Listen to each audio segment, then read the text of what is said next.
Welcome to the business end. Today we're joined by a player who's lived right at the exciting hinge of modern rugby history, Matt Perry. Bath-born, Bath-raised, and one of the most quietly accomplished fullbacks England has ever produced. Matt grew up in Bath, the third generation of Perrys to wear the famous shirt after his father Brendan and his grandfather Idris. He went through Millfield School, where he captained a cricket side alongside the late Ben Holyoake and made his Bath first team debut in December 95, aged only 18, in the final weeks of the amateur era. The man was Bath before professionalism even arrived. In November 97, Clive Woodward took charge of England and picked Matt at fullback for his very first game in charge against Australia at Twickenham. Matt walked off the pitch, man of the match, and was named the RFU's Young Player of the Year that same season. It was the start of an extraordinary run. Heineken Cup winner in Bath in 98, England squad member at the 99 World Cup. By 23, England's most capped fullback in history, 35 caps in the position, surpassing even the great Jonathan Webb. 10 international tries, and in 2001, the highest honour of our sport, selection for the British and Irish Lions tour to Australia, where Matt started all three tests at fullback, picked ahead of two world-class operators in Ian Bullshaw and Jason Robinson. He kept playing for Bath until December 2006, retiring in March 2007 as the club's longest-serving player. 221 appearances, 561 points, 36 tries, one badge throughout his career. Since then, through his company Transition 15, he's been helping businesses think about teamwork, partnerships, and how high-performing groups actually work. 36 England caps, 3 Lions tests, 1 club, a career built on standards. Matt, it is a great pleasure to welcome you to the business end. Thank you very much, chaps, and lovely to see you both, looking very fresh. Yeah, it's great to be here. Look forward to a great conversation. Yeah, welcome, Matt. It's great to have you. And we're going to examine, as we discuss, 4 pressure moments in your career. Fitzy will kick it off. Firstly, the intro. I hope we got all of that right, Matt, on the intro. So for almost passed out thinking about it again. To be honest, it's like another life. Well, you did an awful lot, Matt, and at a very young age as well. So which we'll dig into. So yeah, Matt, quite the storied resume there. That was its own. A lot to get through. So let's crack on. Matt, you played in 8 of Bath's 9 matches on the road to the 1998 Heineken Cup final. First choice fullback the whole way through, and then the week before the final in Bordeaux, the call comes in that Jonathan Callard is going to wear the 15 jersey for the goal kicking. You go to the bench, Callard kicks all 19 points, Bath win the cup by 1. Looking back, what was it about Bath's dressing room, that group of players that made that decision easy to accept or even celebrate at 21? Yeah, thank you. It's firstly, being part of that squad was fascinating. I was a young lad, and I think post that team never really played together again. I think there was about 80% of the team that were either retiring, moved on. So it was, the team had won for a decade, and the only thing that we were looking for was that European Cup. So to be part of that was very special. I can remember I played Jeremy Guscott got injured in the Lions tour. He broke his arm, and he needed a period of recovery. I mean, like Jerry, he took 6 months. He needed that extra time. So I stepped in at centre alongside Phil de Glanville to play every single pool game. And then Jerry needed to prove his fitness in a second team game to then be ready for the final. And yeah, he was fit. And so it was a tough selection because I scored a winning try against Poe in their semi-final. I was actually playing fullback for England at the time, because I had my first cap in November 97 for England, but I was actually playing in the European Cup for Bath in the centre as kind of stunt double for Jerry. So I was kind of I was 21 the week of the final. I was obviously disappointed that I wasn't picked, but it was the right decision. And to see that team win, to see the fans and to see the supporters and to see what it meant, and not to never see the team again, but there's probably only 4 or 5 of us that were young enough to then move on with the club over a period of time. So look, we know rugby's not about one person. No one's indispensable. You've got to make the right decisions at the right time. And John Callard kicked amazingly. Jerry gave him the ball to score the try. So it was kind of bittersweet. But all I wanted to do was ever see the club win. And if the club wins, you win. And so I was on the bench, and we celebrated well. But it was a moment in time, and things move on like they always do. So I loved it, enjoyed it. I was young, still learning my trade, but had a great time. And I'm just glad that we won together, and that team came away when probably we were underdogs, because Brive, we played them in the 2 games in the pool matches, and then played them in the final. And they had these 2 rapid wingers, the Carab brothers. And I remember Ian tackling one of them, and he was taking off round.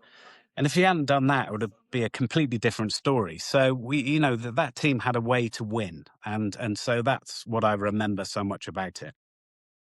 You touch upon some interesting points there. I mean, as you said, that was a moment in time, and that Bath side, or a large part of it, had been together over a decade, and had pretty much won everything there was to win in the domestic game, and obviously it was early days for the European Cup. You mentioned Jerry Guscott, Phil de Granville, Ian Evans, but could you elaborate on some of the others? For people that maybe aren't of an age that remembers some of the other greats that played in that squad around that time. Yeah, definitely. I mean, you had Nigel Redmond, Martin Haag as an engine room in the back row. They were, so special, and their technical ability in the line out was just different level. In the days when it wasn't, these coordinated jumping, they were 2 players that really stood out for us. You had Victor in the front row. You had a very, quite a young Mark Regan there as well, playing hooker, and then you had like the hardness of a Richard Webster, who, the Welsh league, and then came over to Union. He came to Bath. You had Russell Earnshaw, you had Nathan Thomas there, so you had a real great contingency of different cultures and nations. And then you had a bedrock of players like Mike Catt and Jerry and DG. And so it was a team that really bonded, blended, were connected, and that was the mission. That was the goal. We're going to win the European Cup. And Ricky Pello, the scrum half, who's gone into coaching as well, he was involved in the squad. So you had some great characters that really enabled that team to go so far. So how as an individual do you process something where you obviously want to be on the starting 15 and you're on the bench for the big European Cup final? How do you process that as an individual within the structure of the team? I think you get over it quickly. You move on. You focus on the team. You focus on your job. Your new job is a different job, and any part you could play to make sure the team was going to win was. So yeah, I mean, you have, and that's the big thing I learned about playing rugby is resilience, getting over things quickly, and becoming a student in many ways of your own resilience, because resilience to a lot of people is very different.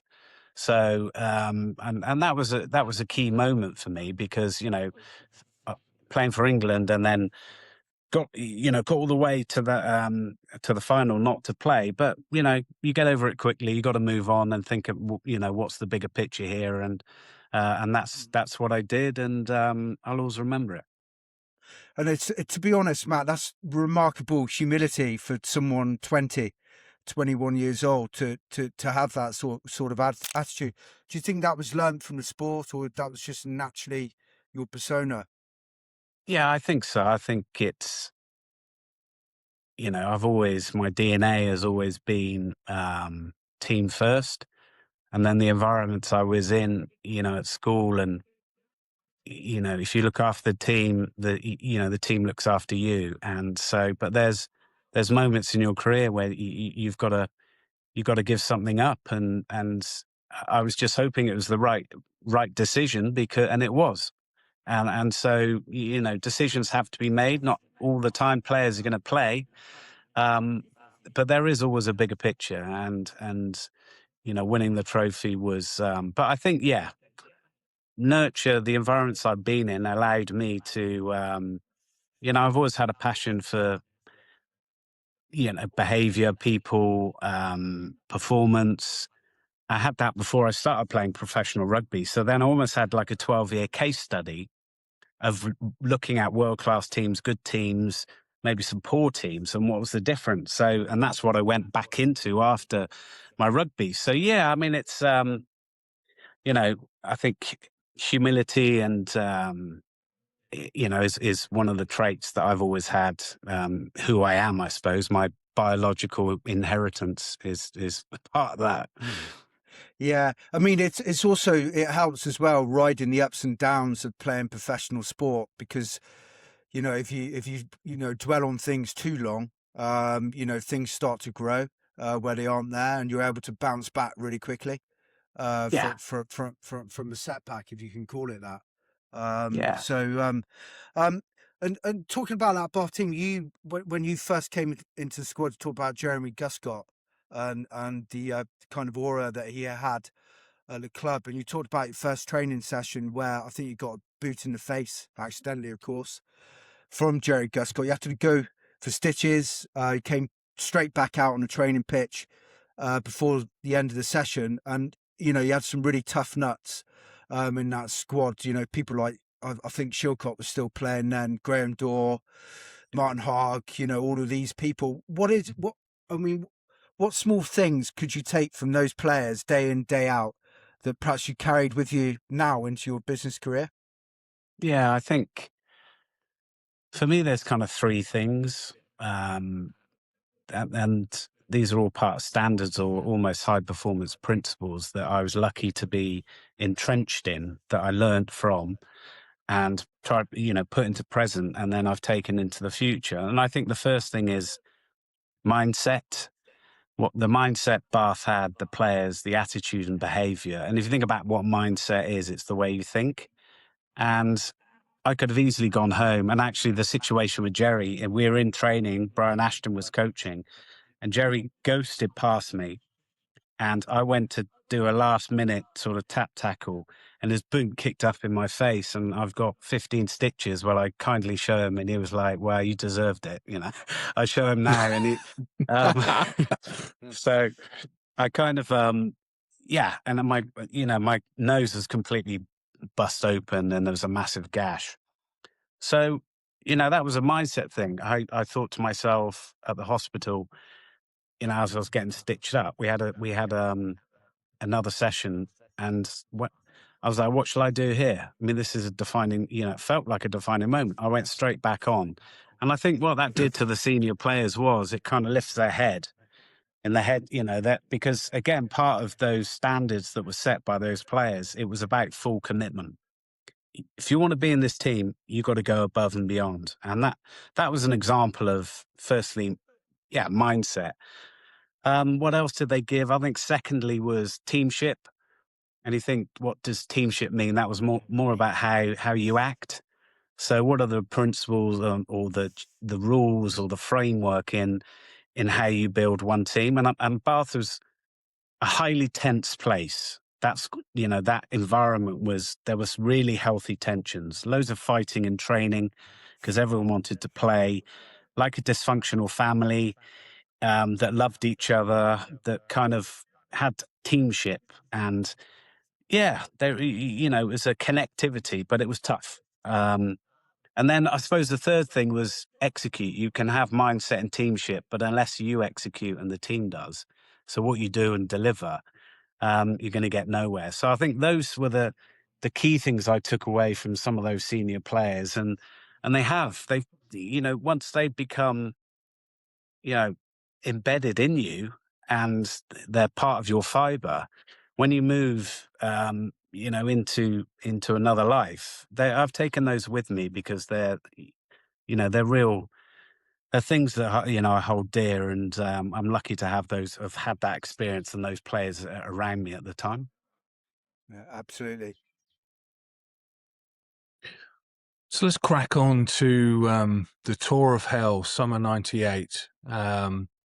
So it's June '98. England head into Australia, New Zealand, and South Africa, and what becomes known as the Tour of Hell. You're 21, asked by Clive Woodward, the head coach at the time, to play centre against Australia in Brisbane in a squad packed with young players who would go on to define English rugby. Johnny Wilkinson, straight out of school, Lucy, Boody, Vickery, Greencott, Roundtree, yourself. With the benefit of hindsight, what did that group quietly learn on that trip that you think helped them become World Cup winners 5 years later? Well, I think learning how to lose without completely losing the plot on what was a very long tour. I think it was maybe one of the last tours where it was contracted that we go to Australia, New Zealand, and South Africa. I mean, it was a 12-week tour, it was a 3-month, it was a long one. And yeah, there was a lot of the players that had played previously in the Lions tour, the senior players in '97. So '98 was almost like a breeding ground for Clive and those players to go to the toughest places in the world to really try and prove themselves. And I think quietly learned that leaders in a rugby team, in any team, are absolutely crucial. And if you think about rugby, you need the front row leader, second row, back row, half backs. You need each leader in a function really being able to make good decisions at the right time and problem solve through ambiguous situations. So I think that was a good learning for England. I think there were some players who came out of it with massive credit, likes of Wilkinson, Lucy, Moody. They went on to fantastic things, but there are also some players that maybe didn't because it got too much. And actually, I think it shows that quietly learning about how to lose, but how not to be in that situation again, and to strengthen the team in the right areas, and taking a whole group of young players into that those countries with the pace of New Zealand and the physicality of South Africa and the sort of discipline and patience of Australia at that time. It was a wake-up call that, you need a blend. And I'm a big believer in, if you're young enough, you're good enough. But I think the leadership was the big learning. And having the experience, was crucial, which we didn't have. And interesting as well for context. I mean, they don't do tours, probably thankfully, of that length now as you did then. I mean, that's not only was that a long time to be away on the back of, a long Premiership season, etc. Those are incredibly tough places to go, and do you think that marathon of time spent away and added to the toughness of the games that you experience helped reveal the real mental toughness of those that you've highlighted as coming through, and some work-ons for those that maybe fell off the apple cart, so to speak? Yeah, no, without a doubt, 100%. I think the key thing was the physicality and the losing. I mean, we did get better. We lost 78-0 to Australia in the first test and lost 18-0 to South Africa in the final test. Mind you, we played in Newlands, which was an absolute bog of so much rain. So it was kind of but we could say we got better. But yeah, there was, you could see the mentality coming through in the toughest of environments at that, even though these are young boys. Yeah. I mean, Johnny would have been 18, 19, maybe. Yeah. I think, so, and so physically, mentally, very taxing, the length of the tour, the constant setbacks, who'd pick themselves up, who wouldn't sort of do something silly and rule themselves out, who would look after their bodies, who would, be disciplined and look after each other. I think that's the key thing. Goes back to teamship. One of the key principles, in situations like that, all you've got is control what you can control and look after each other. And if you can come out of that with that respect, that it was difficult, but we got through together. Then there's a massive learning in that as well. And teams go through it all the time. Where you're having a bad run or it's a bad tour, but you got to come out of it together and build it together. And what happens in situations like this, there can be splinters that kind of suddenly, if 20% of the squad or the team are suddenly not on the same page, it can cause problems. So yeah, I think you could actually, you could see the ones that came through were up for the fight and up for looking after each other. Do you think that was Clive Woodward's intention to basically to put the squad under pressure, a younger team, to see who had it in them to make it and who didn't?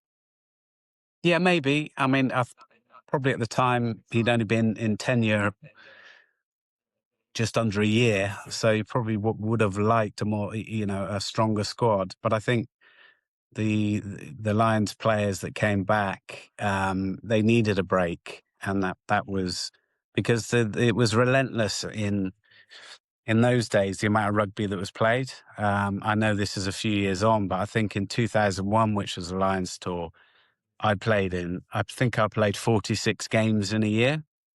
And so in a 52-week year, that's a lot of rugby. So I think, and then going on a brutal backing it up with another tour, those players were rightly rested. But it was a great opportunity for Clive and the coaches to look at these players. And even if there was, 6 or 7 that came out that could be embedded into the current squad, and you've got that young mentality, but you've got the senior players, you've got the leaders, you've got the physicality, you've got the technical ability. I think it worked for him in many ways, because of what he went on to. So, yeah, I mean, the players now regulated in the amount of games they play, and that's very, that's quite right. But then it was the Wild West. It was full on. You go from a premiership, and then if you're picked, you get beasted in training. Then you go down and you get beasted, on Australian soil, and then you get play and you get beasted, and so you're trying to just keep yourself, physically fit, mentally in a good place, and then move on and you move on with your team. And if it was his intention, I think it worked out for him, but I'm not sure. Yeah, but I'll talk about Clive in a minute, but in many respects, the pressure was off, really, because of the experienced players went on that, no one was expecting results from that tour. Yeah. I mean, one thing that you said, Matt, in the past is, despite, the scoreboard of that Australia game, you said that you realised that under Clive Woodward, it was the start of something very different. What was it? What was it about Clive that you felt he was building something special, even when the scoreboards were saying something completely different at that time? Yeah, I think, I mean, I had him as England under 21s coach for a small period of time as well. So I could see You had him as a his Bath coach as well, Matt, didn't yeah, you? he came to Bath. Yeah, he did. He came to Yeah, Bath for after London and so Irish. that's right. Yes. Yeah, Yeah. yeah. I think he yeah, you could see he was different. I think on the final game against South Africa in Cape Town, we we um we were booked into the Holiday Inn, and we all had to put our laundry up to get washed, and it would come back. And when we came down in the morning, Clive found his pants and his socks in the pool table, in the holes of the pool table. So he wasn't happy. So he booked us all out. We went to the Mount Nelson, which is like a 5-star. So you could see that he wanted the right environment for his coaches and his players. He wanted the best. He wanted to be the best. He wanted marginal gains. He wanted players that were coachable. He was all about attention to detail. Attention to detail being the difference, making 100 things 1% better. So yeah, I mean, he had a different approach to coaching because coaches before weren't going into that level of kind of due diligence on everything. Whether that be fitness or preparation or yeah.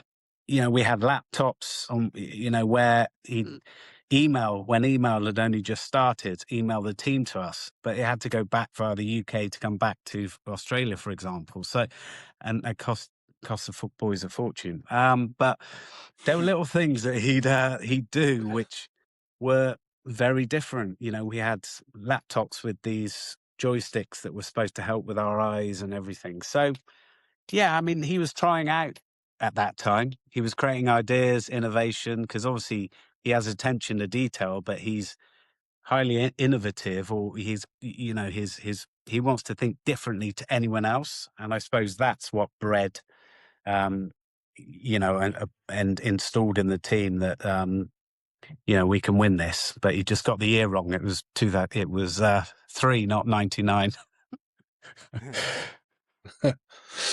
And that's interesting as well. What you mentioned, the hotel. I remember reading about that, and there being quite a fallout, or at least as the press portrayed it, with the RFU and people complaining, what was he doing? Because I think he put it all on his own credit card, and was after a bit of pushing and pulling, he was refunded later. But did you guys pick up on how that was being portrayed back in England? Yeah, kind of. We knew that he picked it up, and I think latterly we understood that Clive is pretty good at getting budget. so so he must have trusted in his own skills and influence to get that money back. Because I tell you what, it wouldn't have been cheap. So no, yeah, we knew something was going on because there were rumblings, but it must have been a trade-off with the RFU, no doubt. Sorry. For sure. Right, let's move on to 2001 and the Lions tour to Australia. You're selected as a Lion to head out to Australia in 2001. There were 3 serious fullbacks on that trip: Ian Bullshaw, Jason Robinson, and yourself, the incumbent. Graham Henry picks you to start all 3 tests. That's a hell of a vote of confidence. What was it like inside that back 3 group? 3 top quality players competing for one shirt. And what did you learn from Bullshaw and Robinson about your own game? Yeah, I mean, it was an amazing experience to walk into a Lions room where you've got 4 different cultures coming together to create a vision to win, in Australia. And what I learned was, you've got to leave your nationality and your ego and bring your skill set, and your mindset. So, there was competition all over the park. I think what I'd learned through my rugby career was, we spend as rugby players our whole life competing and collaborating. So you can think you got to compete to get in the squad first, and then you got to get in the team. You're competing with your friends, and there's tension, but you look after each other, and you deal with selection, and you've got to big your mate up, and then you've got to support in whatever role you're playing, or play for the second team or third team, and then you go from a Bath team where you compete against a Leicester on a Saturday. Then on a Monday, you're put in a room with England squad, and you've got to collaborate. And each team is each team is different environments, but there's a common theme, and that's the kind of behaviour wins. And then you go from an England team to a Lions team where you've been bashing Scotland, Ireland, Wales, and then you're put in a room. And so it was me and Bush were two fullbacks at Bath, but he tended to play on the wing and I played fullback. But actually, we played an era where it didn't matter the number on our back. We just played football together. So Bush, was the pace of Ian was incredible. But defensively, I used to run the back three, but we used to put Bush in at the 15 channel to hit the line. Mike Cat, I'd play outside centre. So it didn't matter the number we had, 15, from 10 to 15. We just learned to play good football. So, I mean, it was great to be with Bush on the tour. I think it was a tough tour for Graham Henry. He was a Wales coach, a New Zealander. And I think what happened on that tour was the philosophy did not work. The game plan wasn't co-designed with the players. And so there were separate group, people used to go a separate way, which again, like any team, and especially a Lions team, if you have breakouts or splits in the group, it's going to affect your performance. And a lot of people didn't agree with the philosophy. So, I played fullback and Jason played on the wing. Firstly, they're both great men. And they went on to do, part of the World Cup team in 2003. So I think I learned that anytime you get the ball, just give it to Jason, firstly. Good plan. Yeah. And secondly, with Bush, we're such good friends that we talk about anything and everything. But we played I started, but then this was maybe the start of when you had what are they called now? Players that come on, impact players. So he came on in the tests at certain times, considering the context of situation. So although I started, we were a team together, our own little team of fullbacks and wingers that kind of came through as well. You mentioned there being a sort of a split with a percentage of the group in the camp. They're not buying into the game plan. With all your experience and hindsight now, would you say there was something, if you could whisper into Graham Henry's ear now, looking back, that would have changed that perspective, or was it, it was just the pitch. It was the idea, et cetera, et cetera. Is there any advice you could give him? I think it would be design the game plan with the team, and and I'm not saying that he didn't to a certain extent, but right from the start, you've got to get everyone on the pitch believing in the framework and how you're going to go and be. And, Australia, you've got to, and if you don't, then people they'll drop off because they'll lose interest or they won't. So there was I think there was the midweek team called themselves the Splinter, and they used to sing, we're driftwood. and so This is nuts. which they obviously weren't. But if the environment had been created that they were seen to be kind of no chance of getting in the test match, then I would whisper in to keep everyone. And that's more of a man management and leadership skill to be able to keep, for example, 40 players motivated through a whole campaign. So I'd say Yeah. focus more on that, because the players know how to play. At that level, you know your position, you're fit enough, you're professional enough, you've got the skill, you've got the mindset. Just understand how to get the best out with, for, and from those players, so we're all together the whole time, and make it competitive in that way. Did Matt, did Graham Henry know that a group of the players didn't really agree with the tactics that he was approaching in that tour? Did he ever? I mean, was he aware of that? Well, I think a couple of them wrote in newspapers back in England, so that didn't Oh, help. right. I think he knew then. So, Yeah, but no one, I no think one ever. that was. Yeah. So but no one ever sat down with him to say, "Look, we don't think this is right." Looking back now, I think players did, but a lot happened on that tour. There was, it was a busy tour, and not that that's an excuse, but Mark Johnson was captain. I'm sure he sat down, but once, he had he had a fixed way on how we were going to play. But if looking at the players, was it the right way? A lot of people will question. I mean, I obviously thought it was great because I got picked. So Fair enough. no, So, I'm joking. so I mean, you talk about like the Lions that tour as like the one of the big highlights of your career, which it should be.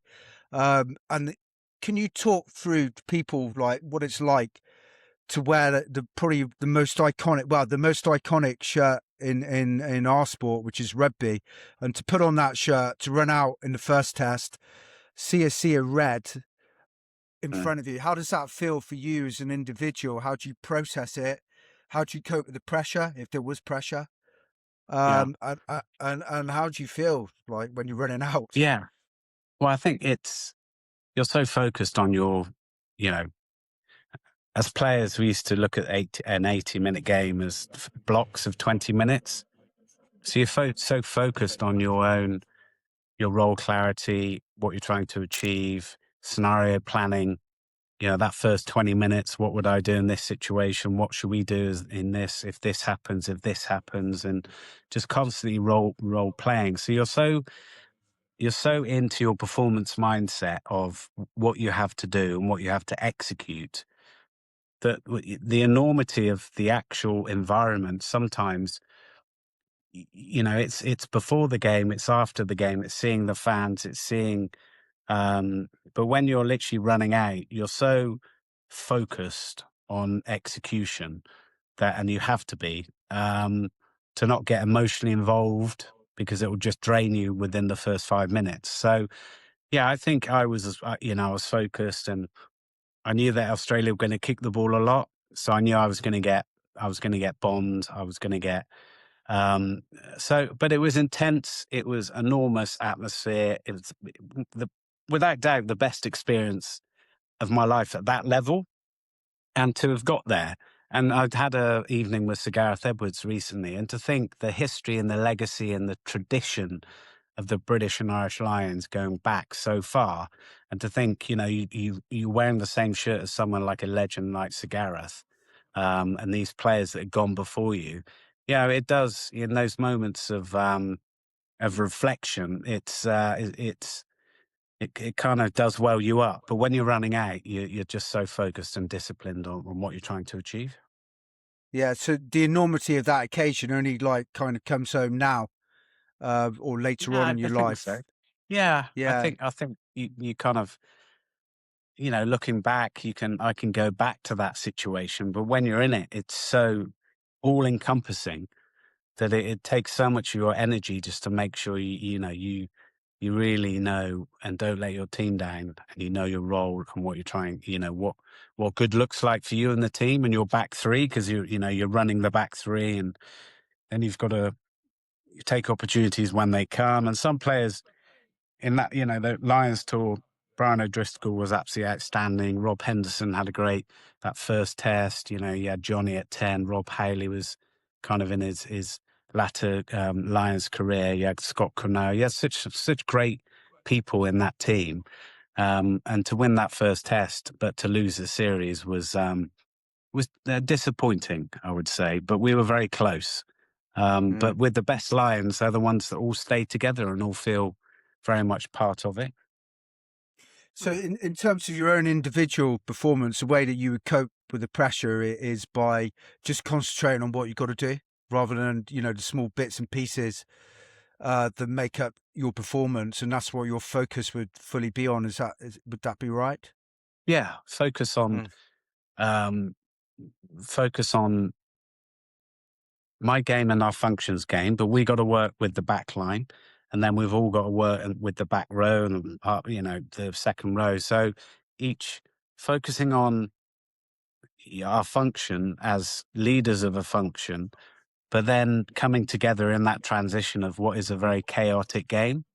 And we'll come on to business, but it's like business. Business is ambiguous at times. But if you can create clarity and be focused and disciplined on what you're trying to achieve, and then be very well practiced and scenario plan and chunk it down into these 20-minute blocks, that's some of the key things I've learned is, individual, team, organization, focus on what you can control and work hard to make sure, you look after and take the opportunities when they arise. So when you ran out on the pitch, did you ever run out worried about, are we going to win today or not, or what the result? Did you ever worry about what the outcome might be? No. When you ran out on the pitch? No. No, you can't worry. You just gotta focus, and you can't have that fear of what could happen. You've got to be well prepared that it probably will happen. So if you'd at least thought about it when it does happen, you're ready to go and you're there. I think sometimes players under pressure have one plan or one idea of what good looks like, and then when scenario D hits them, they can get lost. I think there's no excuse for being so well scenario planned and prepared as to what would you do if you drop the first two high balls? Okay, well, get yourself in the game quickly because you got to do three positive things. And I wouldn't scenario plan that. I'd make sure I caught them all. But you've got to constantly look at that chunk it down. I call the bits and pieces that make the overall performance. Yeah. And that's like a really big message for business, I think, as well. Too many people worrying about what the bottom line is going to be like and not worrying about individual things that make up the bottom line. Yeah, 100%. Great advice there. Control the controllables. No point in worrying about things that are beyond your control. But let's crack on and talk about the Bath years. One club, three generations of Perrys. In every sense, you're a one club man. Bath through and through. The third generation of your family to wear the shirt. 221 appearances, 561 points. 12 years from your debut to your final game. In an era when more and more players chose to chase contracts around the world. What was it for you about Bath that made staying the easiest choice for you? I think I was born in the city, which was big for me. I think I've always loved the club. My grandfather, my father played. They put a lot into the club, not only on the pitch but off. And the supporters and the city. There was a saying going around Bath when we were at Lambridge, which was just a shed. To look at what they got now is crazy, Farley compared to Lambridge. And it was, if you ever leave and go back up the A46, don't expect to come back. And I will always remember that because it was, it was like, okay, I won't leave. I'm not leaving. And so it was all, and I enjoyed the city. I enjoyed living there, and I enjoyed the people. And I could have gone to France um, but yeah, I was proud of the fact that every year, every coach, every situation or setback or success, or I stayed there for 12 years because it was, I was very lucky, very privileged to play for the club, for the fans, for everything about it, the backroom staff, the kit man Ken, who was in his 80s, for our physios. We just had it was a great culture, a great time in life. And I loved the city really. So I was never going to leave. Fair enough. And there's not even an incy-wincy piece of you that wonders in an alternative universe what it might have been like in France or somewhere else? Well, yeah, maybe, but that's, I made the decision for Yeah. I me know at the the right answer. time. That was just going to be a flat no, Fitzy. You know the answer to that. $1 million. No, no, no, no. Yeah, no, No, yeah. it was a great club, at that time, and well, still is a great club. Did you have bigger changing rooms though than the away teams? Because like we always had like a shoebox when we were down there. No, not really. I think there was probably half a meter square, maybe, that was bigger than the away changing rooms, but that was about it. There wasn't much difference.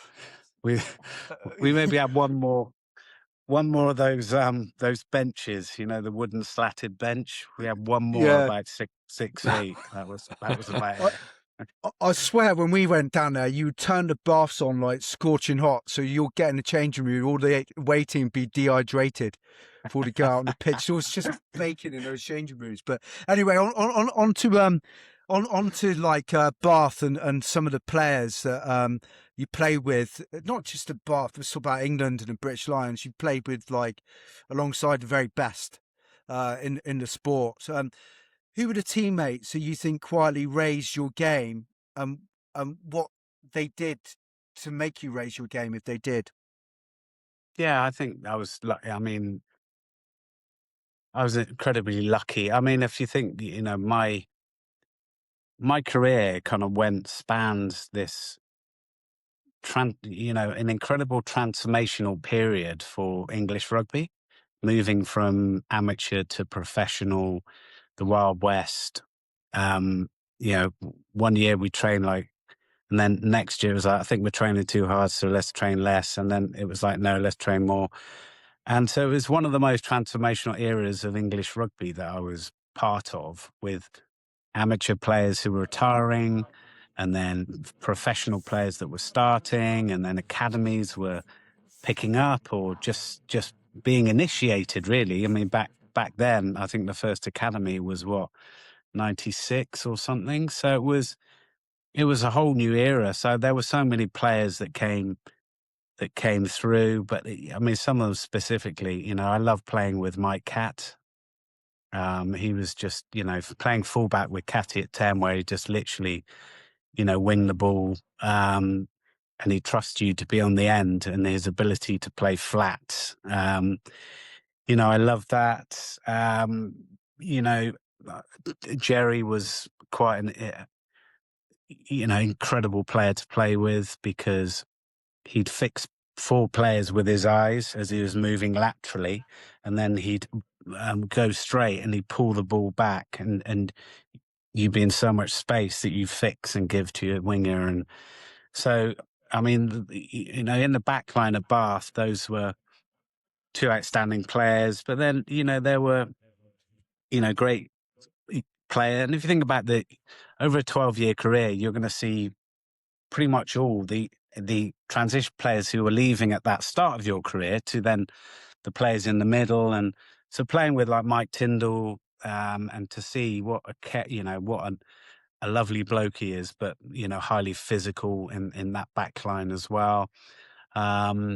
And then, in the pack, we had some fantastic leaders, and like Martin Haag, who we've done, work with post rugby, and that's the Bath team. And then you got the leadership and captaincy of Martin Johnson with England, and you got, you're playing, with the best around England, and so, and you got your mate David Rees on the wing, and you got Dan Luger, and just seeing their different ways. And so, yeah, I mean, there's great players and leaders that I've been lucky enough. And then, in the amateur era, you've got your Andy Robinson, John Hall, you've got these players who, Stuart Barnes at 10, and then you've Simon Halliday, who's got incredible intellect on the game. And so you've got this whole plethora of players that, kind of shape who you are because you spend so much time together. That's the key thing. So before we go on to the next section, just one quick point. You said to us in the past, your first England cap, you were in the toilets before the game. Can you tell the audience what happened, and because you were so nervous before your first cap, and who got you out the toilet, and what did they say? Yeah, I was sat. Yeah, there was literally, so we'd done our warm up and we were sort of ready to go. We had our kit on, and we walked in the changing rooms, and I was like, "That I need a toilet break." I didn't actually. Well, I did, but I didn't think I did at the time.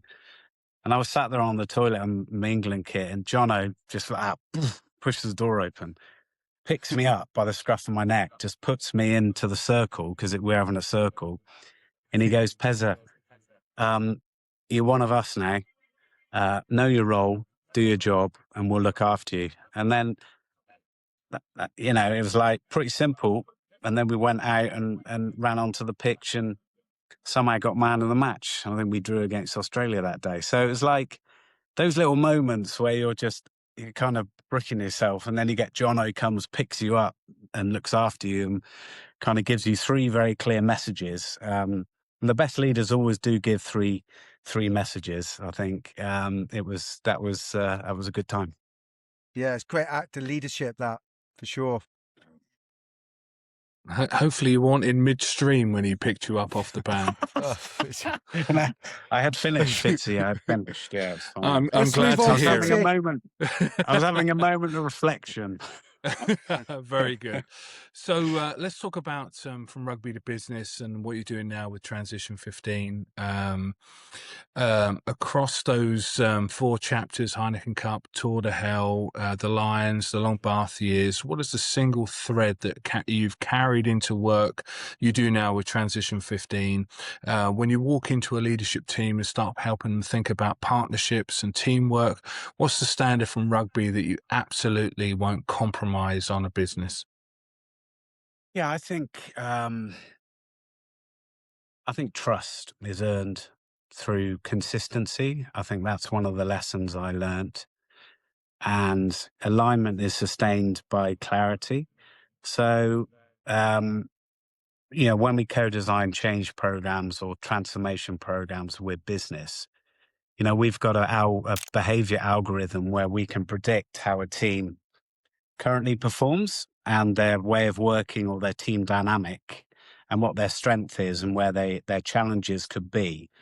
And we look at relational trust and alignment as 2 critical things we do. So I think that standard of building trust, if you think about the Lions team, you have to build trust quickly, fast.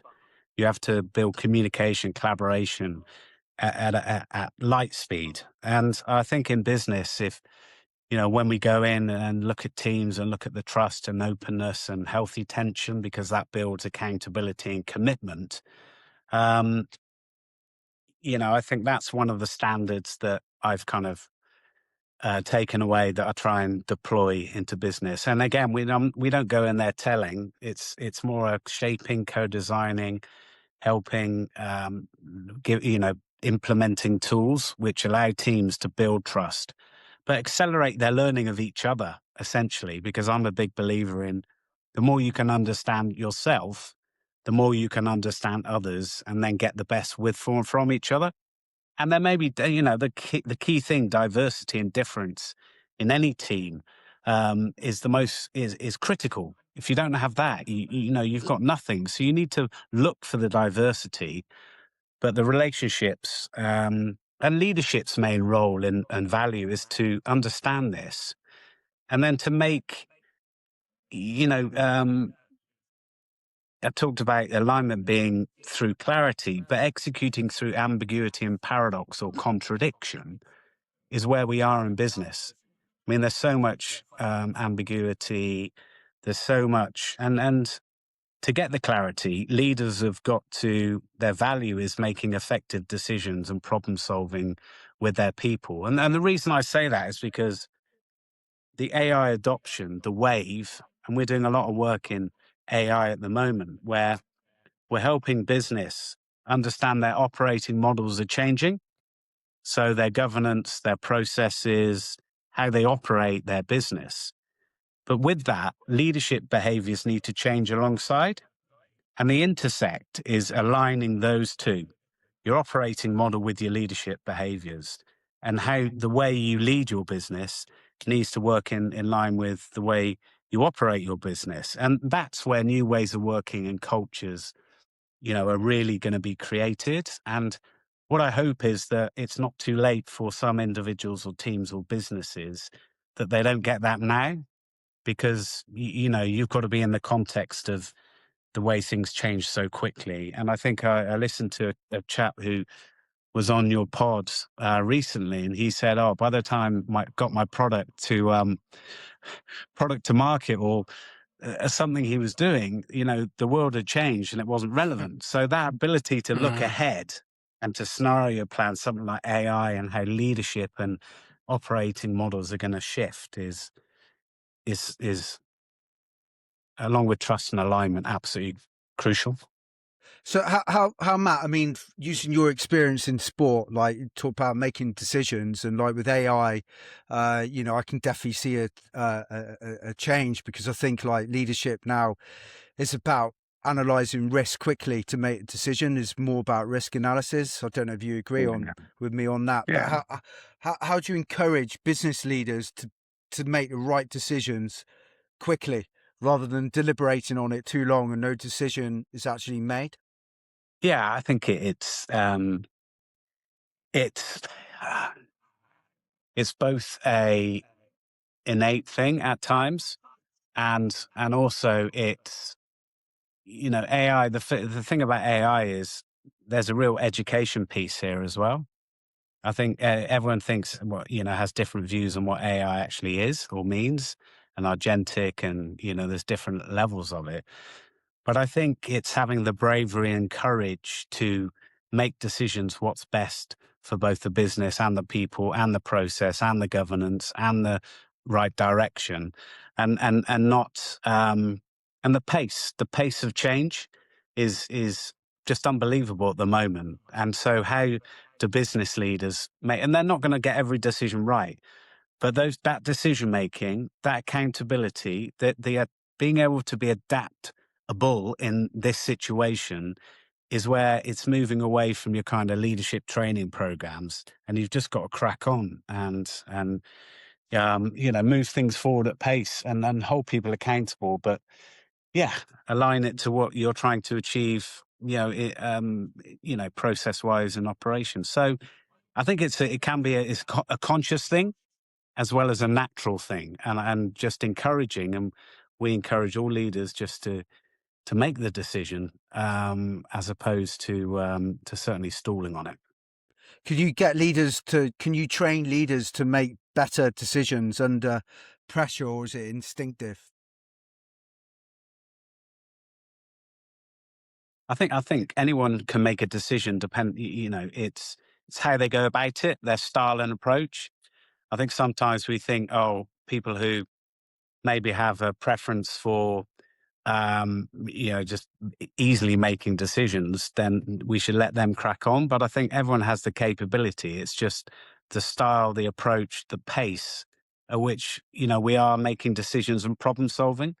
And I think that's I think you can train, but I think it's just helping leaders be genuine and authentic to themselves. And if they can do that and build pace into what they're doing, that's a good way of looking at it. So I suppose the key things are preparation is non-negotiable in business. Scenario planning every meeting, sales pitch, sales call, not just plan A, but plan A to plan D, and expecting the unexpected. So that preparation, whether it's, what you have to do to really, like in sport, being the fittest you can be, in business, being the most well prepared as to how you're going to approach a situation. Role clarity under pressure, critical. Shared standards and behaviors, almost having that teamship. Having a learning obsession to be the best leader you can genuinely be. And then the last one is smart use of technology and data. How we as leaders really educating ourselves on using that to best effect. So they're just the key lessons. Last 5 questions, Matt. Quick fire. One word that describes a 1998 Bath dressing room. Relentless. Relentless to win. Okay. And the best player you ever played alongside, and the one thing they always did? I think it has. There's been so many, but there has to be Jeremy Guscott. I think he was not only just his individual talent, but he challenged me to be the best I could be in some quite tough circumstances, and he built real resilience in whether I was up for it or not. And I was up for it, and we become really good friends, and we have great business chats now. So it would be Jerry. Okay, and who's the toughest opposition fullback you've ever faced? That's easy. Christian Cullen, the best fullback to ever grace the world, I would suggest, apart from JPR Williams. But yeah. And the Lions test debut in 2001, first word that comes back when you think of it? I think the electricity of the fans and the focus of the team. So electricity and focus. I know that's 2, but hopefully you'll bear with me. 2 great, yeah, of course. And one piece of advice you give your 18-year-old self walking into Bath's first team dressing room? Firstly, enjoy it. Secondly, and I think I was this, fully committed. And also a really underrated trait, and I think I did this, is if you're an 18-year-old now, listening and learning. And so I wouldn't do anything differently, because there were some of the traits that I was brought up with. But I think if I had to do something different, it would be I'd manage my body better. I'd really not playing games where I was injured. Really, just because my longevity in my career could have been pushed a bit. So I'd manage my physical side of myself. Yeah, but in fairness, so Matt, that was part of your game, was the bravery as well, really. Well, Matt, this has been fantastic, generous, thoughtful, and full of standards and stories that built one of the most distinguished fullback careers in English rugby. Thank you for sharing that with us and joining us on the business end today. It's been a pleasure. Thank you, Matt. Thank you, chaps. Really enjoyed it, and well done on the pod. Brilliant.